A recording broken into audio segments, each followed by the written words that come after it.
Comparison: 2017 Maruti Ignis Diesel vs Hyundai Grand i10 Diesel. There have been numerous queries about whether it's better or not than the other hatchbacks, SUVs/sedans in the market. However, the one question that was repeatedly put across to us was whether the Ignis is better than the refreshed Hyundai Grand i10. This is the one we're about to answer here. Looks. There are no two ways about this. The Maruti Suzuki Ignis is the better looking car here. The Japanese car look is new to the Indian market. The unique to the segment LED headlamps, the DRLs surrounding them, small grille as well as an overall rounded look make the Ignis stand out amongst traditionally designed cars. The alloy wheel pattern as well as color is also new to this segment. However, look at the car from the rear and you will notice the now discontinued Ritz's influence, especially the flared wheel hunches. The Hyundai Grand i10 has been around for quite some time and is a regular on the Indian roads. The facelift has done precious little to change it, and you will be hard-pressed to know the changes. The facelift is minor and most people will barely know it. New details include a wider grille and fog lamps flanked by LED DRLs. The sides remain the same as before, and Hyundai continues to offer those good-looking diamond-cut alloys on the top trims. The one thing we noticed even during our road test was that the wheel arches of the Grand look like they can accommodate bigger wheels. At the rear, the bumper gets big round reflectors and the lamp design too has been slightly altered. Interior. Just like the exterior, both the cars adopt a different theme to the interior. The Ignis continues with its funky theme, the new steering wheel with differently styled buttons, floating tablet infotainment system and exterior color-coordinated grab handles as well as inserts. We love the scroll-type AC panel with aircraft kind of toggle switches beneath it. The Maruti Ignis offers a 12 volts charging socket on the left side and the USB/O input on the right side, both covered. There is some space in the central console to stack the wallet and a phone. Behind the gear lever is a single cup holder, similar to other Maruti cars like the Celerio. The meter console is all new and has a separate readout for the average fuel efficiency and other related data. The touchscreen tablet is new for a Maruti, but the interface is shared with other Marutis like the Chaz and Baleno. This is also the first Maruti to get Android Auto to the existing Apple CarPlay mix in this screen. One thing we didn't understand is why did Maruti provide an info button on the steering wheel and another one on the dashboard to the right of the steering wheel when they both do the same function of giving out trip and efficiency data. Space at the front is good for tall passengers with the seats holding you well, however, drivers with extra large feet will have problems modulating the clutch. The clutch foot will get stuck between the top of the clutch and the bottom of the firewall during gear shift changes, in a similar fashion to the S-Cross. Knee-room at the back is usable for tall passengers, however, it will be a squeeze for 3 grown-ups, slightly better than the Grand. The Maruti Suzuki Ignis is at best a 4-seater with space in the middle for a child. The boot space, at 260 liters, is just about adequate for 2 small suitcases. The 60 hours 40 minutes splitting rear seats though will help accommodate more luggage should the need arise. The Grand i10's familiarity is extended to the interior as well. There are soft touch plastics and a mix of beige and black upholstery. With the update, Hyundai has made a 7-inch touchscreen infotainment system a part of the package. There, however, aren't auto-locking doors, something which Hyundai should have added as part of the update. Shoulder room is better in the Ignis compared to the Grand. The Hyundai though pips the Maruti with a better headroom and knee-room. Features. The infotainment system in the Hyundai goes one up on the Ignis by offering mirror link as well as Android Auto and CarPlay. However, there is no navigation system available, unlike the Ignis. There is automatic air conditioning, an auto-dimming IRVM as well as outside mirrors that fold or unfold when the vehicle is locked or unlocked. This aside, there is a cooled glove box, plenty of storage ahead of the gear lever and on the transmission tunnel. Hyundai also gives a rear AC vent and a 12V socket to go along with it. Both the cars are evenly matched when it comes to features. However, the Ignis offers LED headlamps, dual-tone colors, lots of customization options and speed-sensitive door locks. This is apart from the features mentioned in the looks and interior sections. Both the cars miss out on height adjustable seat belts though.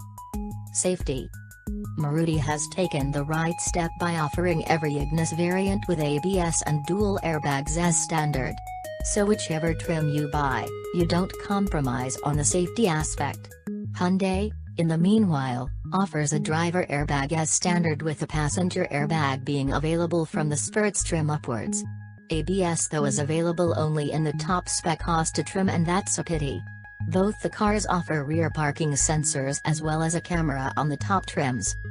Ride and handling. The Ignis is set up a bit on the firmer side. At both high as well as low speeds, the car lets you know the kind of road you're traveling on. This firm ride quality may be the reason why the dashboard in our test car was rattling at a few places. The ride quality, however, isn't bone-jarringly bad, it is just stiff, much like the Baleno. The handling, however, benefits from this, and if you ditch the mileage-oriented Acopia tires for some sticky rubber, the Ignis will be a very fun car to drive. Even so, the Ignis is rewarding and will plant a grin on your face in every corner. The steering is too light and we will have liked it to have some more weight. The lightness though makes it easy to use in city traffic. NVH levels inside the cabin are acceptable, and as you will expect, the diesel is a tad noisier than the petrol. The Hyundai Grand i10 has been set up on the softer side. This means the ride quality even with a full complement of passengers is supple, and it irons out potholes much better than the Ignis. The Grand's new 3-cylinder motor is even smoother now, and apart from the occasional thrum at idle, there is no NVH filtering into the cabin. The handling is predictable but without the same fun as the Ignis. There is a hint of body roll when you push the car around corners. The steering is quite precise and light at parking speeds but weights up nicely on the highway. Most new Hyundais these days have a wooden feel to the brakes, but the Grand i10's units are definitely an improvement in this regard. Nevertheless, the Maruti has a better feel at the brakes, and performance is also better, as is evident from the numbers. The Grand took 3.3s and 46s.7 meters to come to a halt from 100 km/h, with the Ignis stopping in 3.1s and 43s.5 meters. Engine. Maruti uses the tried and tested 1.3-liter multi-jet engine, which makes 75 PS/190 Nm. You can order your Ignis with a 5-speed manual or an AMT.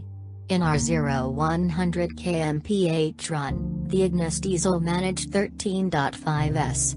In contrast, the new 75 PS/190 Nm 1.2-liter 3-cylinder unit in the Grand took 14.1s to reach 100 km/h.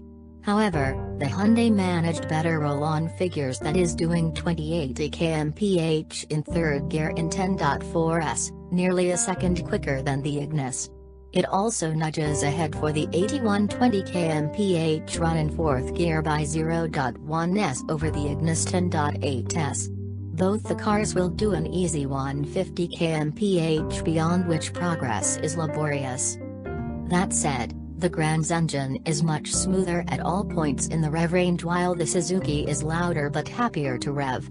Hyundai has also reduced the clutch effort in the Grand i10, making it a much easier pedal to modulate. Both the cars offer slick shifting gearboxes, but as the roll-on figures show, the Grand i10 is more drivable, and this holds true even at lower speeds, with the Suzuki requiring more gear shifts in heavy traffic. Overall, we prefer the drivetrain in the Hyundai. To top it off, the Grand is also a wee bit more fuel efficient, 16.34 kmpl in the city and 26.63 kmpl on the highway, compared to 16.02 kmpl/25.9 kmpl of the Ignis respectively. Conclusion. The Ignis is a good buy thanks to the standard safety kit on offer. It also has a lot of character, and if you are driving enthusiast, you might love what the Ignis offers as a package. That with Nexa, you also get a free pickup and drop for your vehicle during service, is an added bonus. The Hyundai Grand i10, on the other hand, ticks all the right boxes for the calculating buyer. It's got a more acceptable, sober design and has fit and finish similar to more premium cars higher up the Korean manufacturer's range. The refinement levels to are leaps and bounds beyond what this class has to offer. This is before you factor in the more fuel-efficient nature of the engine, its drivability, and the fact that it is more comfortable to sit in than the Ignis. At Rs 8.75 lakh on road Mumbai, that the Grand i10 is also more affordable than the Ignis, Rs 9.56 lakh, seals the deal in favor of the Hyundai.